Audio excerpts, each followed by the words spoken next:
halimaw sa galawan. Sobrang bilis. Bibilib ka sa bagong na-unlock sa galawan sa court ng bigman na ito.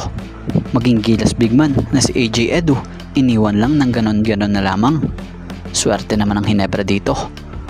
At kinumpirma ng Magnolia na nagretiro na ang player na ito. So yan ang ating mga tatalakayin. So kumpirmado na talagang nagretiro na itong long time player ng Magnolia na si Raffy Rabies matapos i-anunsyo ng Magnolia Hotshots sa kanilang social media page na kung saan nagpahayag ng pasasalamat ang nasabing koponan dito kay Raffy Rabies na siyang naging bahagi ng mahabang panahon ng koponan. So 23 years nga din po naglaro sa PBA itong si Raffy Rabies. Siya nga ay ang naging second overall pick noon ng Coca-Cola Tigers taong 2002 PBA draft. Bukod sa paglalaro niya sa Coca-Cola, naging player din ito ng Barangay Hinebra bago napunta sa Pure Foods franchise. So sa mga teams nga pong pinaglaruan niya dito sa PBA, lahat nga po dyan nakakuha siya ng kampyonato. At ang pinakamatindi sa lahat yung naging part nga po si Rabies ng Grand Slam ng Pure Foods franchise na ito taong 2014. Bukod doon, naging 3-time PBA All-Star, na-awardan ng PBA Most Improved Player at PBA All Defensive Team sa naging karera niya rito sa PBA.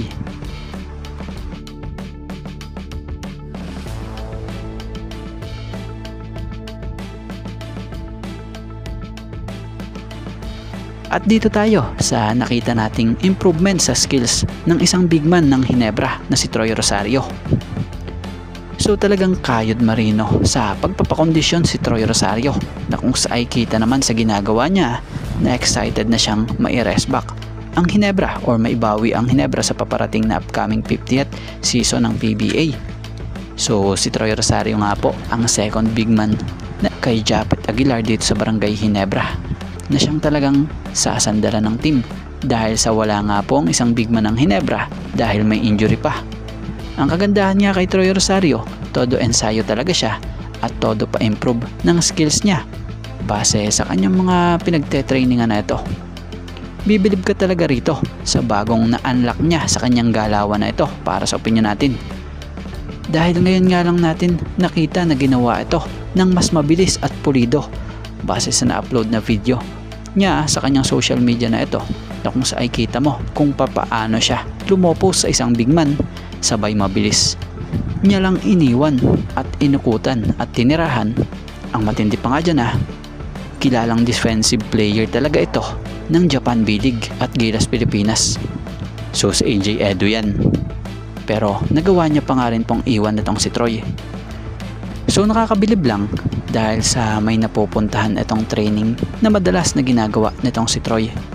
So asahan na mas ibang Troy Rosario ang ating makikita di sa upcoming 50th season ng PBA.